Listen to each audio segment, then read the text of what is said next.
Ça me fait un grand plaisir d'être ici. Je remercie d'ailleurs André. Par rapport à ce que j'écoute depuis ce matin et que j'écouterai au futur, c'est beaucoup de chercheurs, de post-doctorats, de docteurs. Moi, je suis un praticien.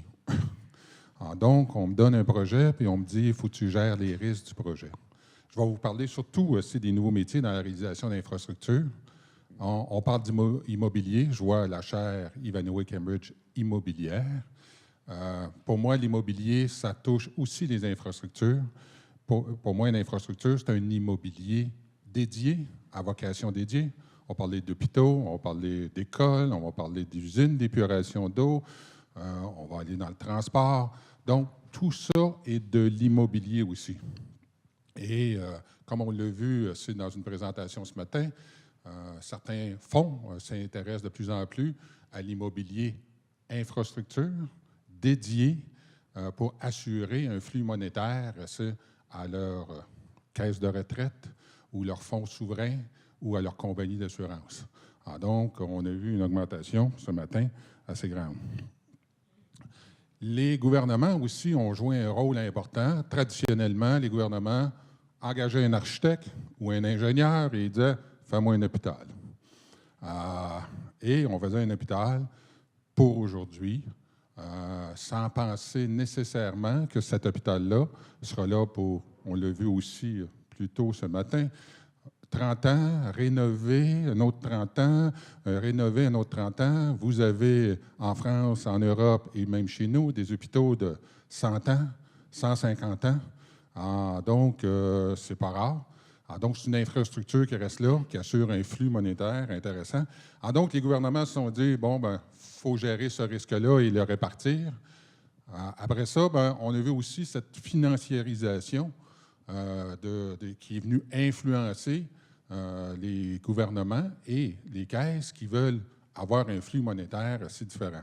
On demande donc à nos infrastructures, non plus à l'architecte ou à l'ingénieur, de dire « construis-moi quelque chose ». On veut une fonctionnalité, on est plus demandant au niveau de la fonctionnalité, on est plus demandant au niveau environnemental, on est demandant sur le cycle de vie.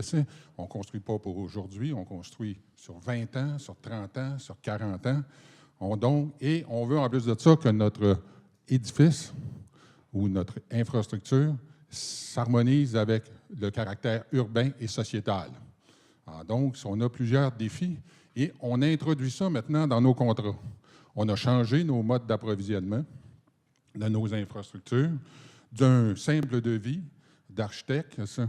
Là, on est devenu de plus en plus exigeant en mettant dedans la conception, la construction, le financement, l'opération, l'entretien. Et pour répondre à Philippe, il y a un grand architecte de Montréal qui travaillait dans un des projets que j'avais et qui dessinait pas à mon goût. En une journée, je lui ai passé plusieurs commentaires et il s'est retourné. Il dit « Je n'aime pas qu'on tienne la main quand je dessine. » Donc, mais malgré ça, je l'ai influencé un peu. Les modes de réalisation aussi ont changé. Du simple contrat de construction, comme je l'ai dit, on tombe maintenant dans différentes activités. Ça a amené des nouveaux métiers. Et c'est ce qu'on m'avait posé comme question.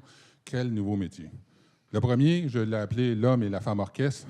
Le deuxième, c'est le vérificateur de processus, le certificateur indépendant et conseiller technique au prêteur.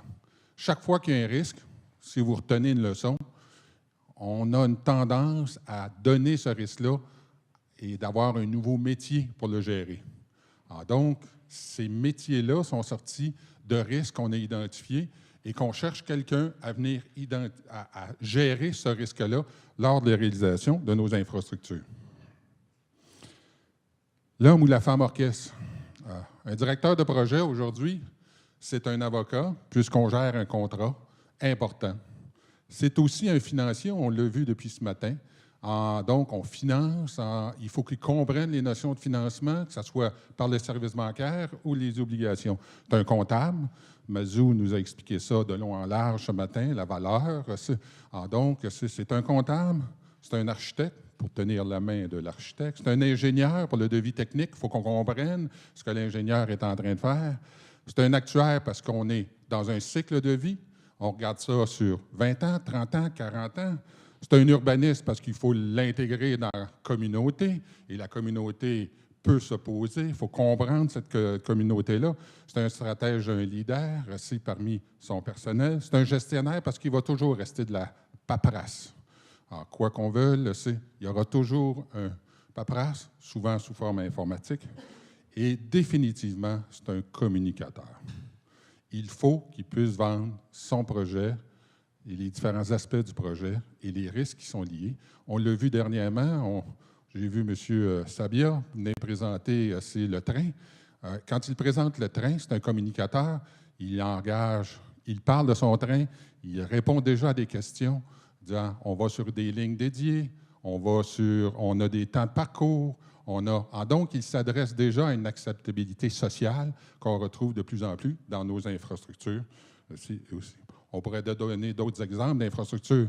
Le port de Gros-Kakuna, où est-ce qu'on avait oublié les belugas, et le port ne se fera jamais. Donc, vous en avez différentes infrastructures aussi qu'on a.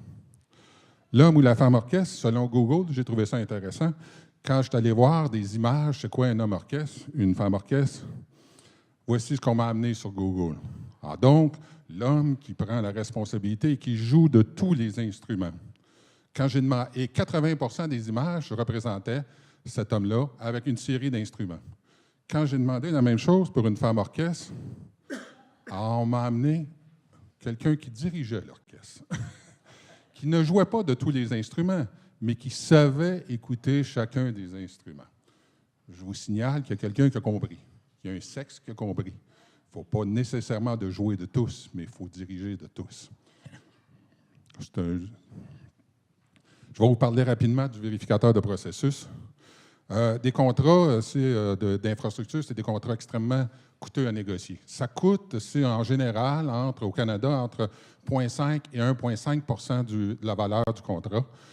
Et ça prend, en moyenne, au Canada, 16 mois. C'est beaucoup plus court que ce qu'on retrouve en Europe. En Europe, on a vu jusqu'à 3 % des coûts dans des infrastructures et jusqu'à 36 mois pour négocier une infrastructure. Au Canada, on est un peu plus sur les PPP, un peu plus rapide, mais c'est quand même des coûts importants. C'est un investissement à protéger.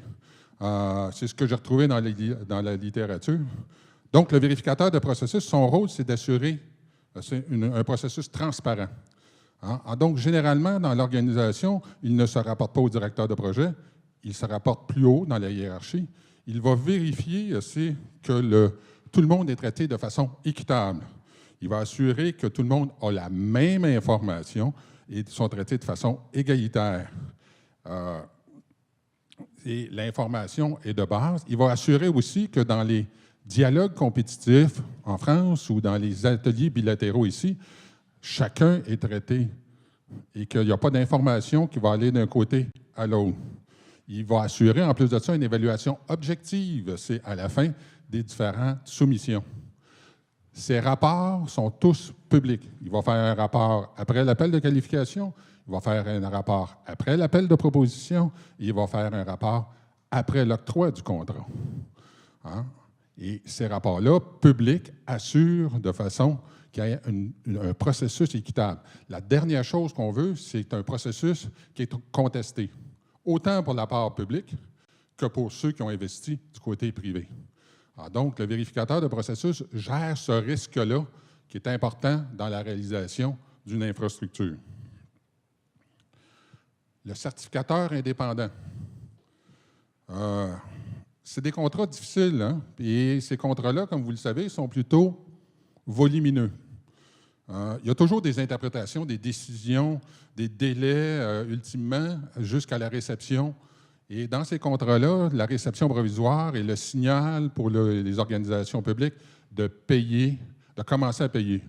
Si vous manquez la réception provisoire, si vous avez un contrat de 360 mois, vous manquez un paiement.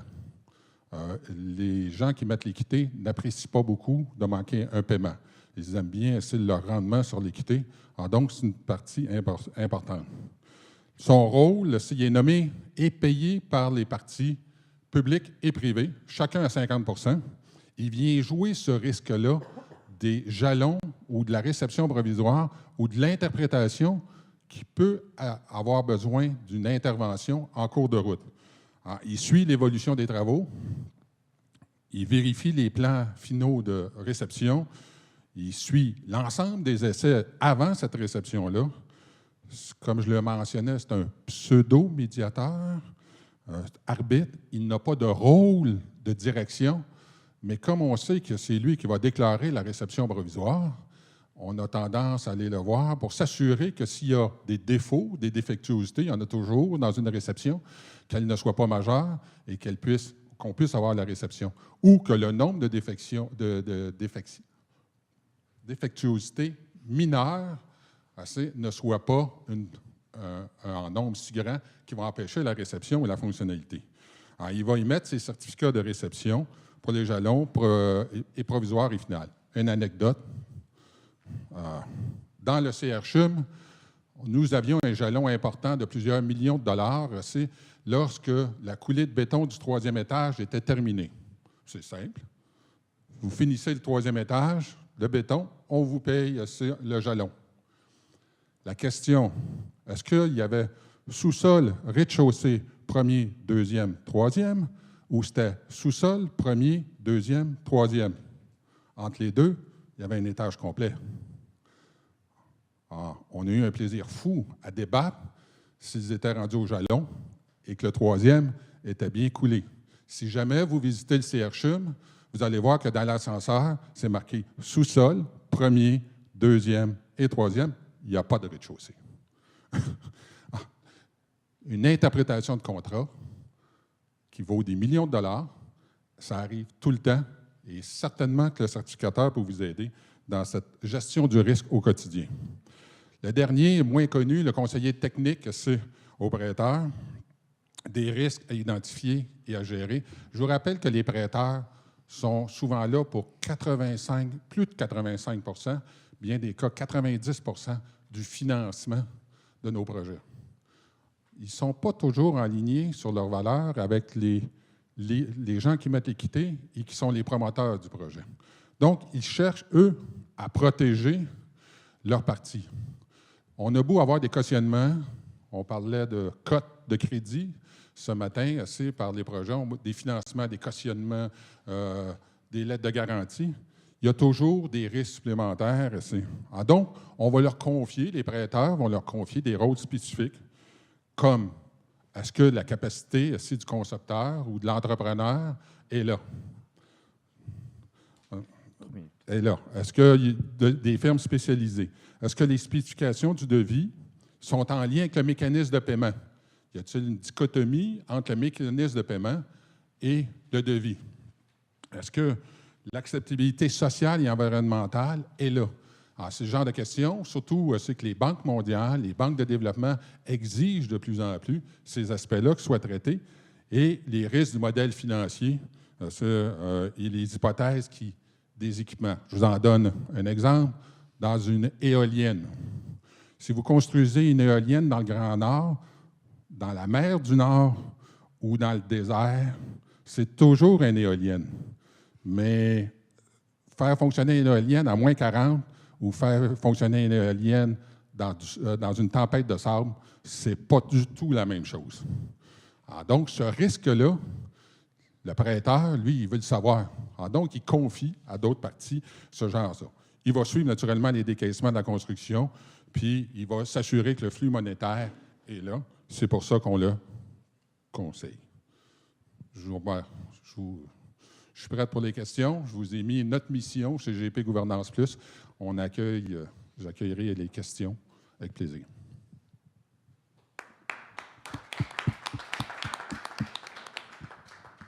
Merci beaucoup. Question. André.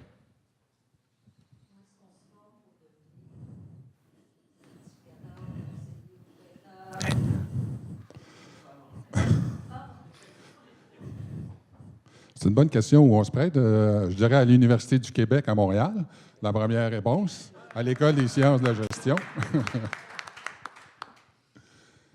Il n'y a pas de réponse absolue, ça dépend des projets. Ce que le donneur d'ouvrage ou la partie privée cherche à gérer comme risque.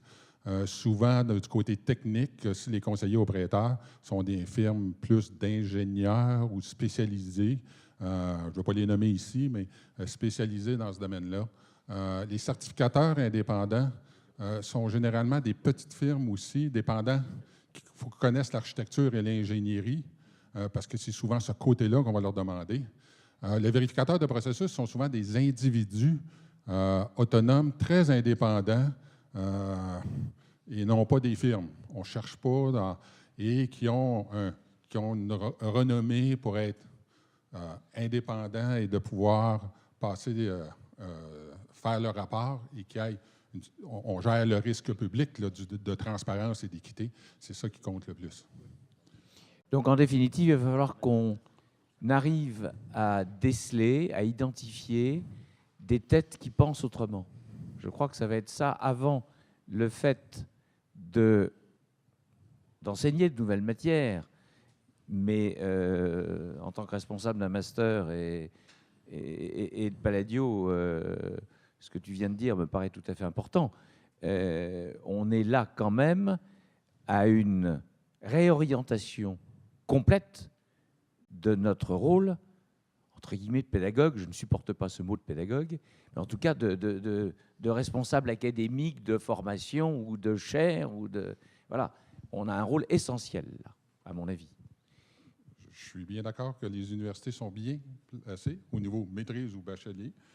Après ça, il s'agit d'expérience. On ne peut pas avoir les 10, j'ai mis 10 professions là, s'il fallait avoir les 10 professions pour diriger un projet, ça fait 30 ans d'université et comme tous les donneurs d'ouvrages vont vous demander 10 ans à 15 ans d'expérience, là, vous êtes rendu à 45 ans, donc votre premier projet que vous dirigez, vous avez 65, 70 ans. Donc, ça, en termes réels, ça ne marchera pas. Non, ça, c'est pas vrai. Chez nous, en France, on demande d'avoir 18 ans, 5 ou 6 agrégations, 5 ou 6 doctorats, et d'être payé au SMIC. Voilà, c'est ça.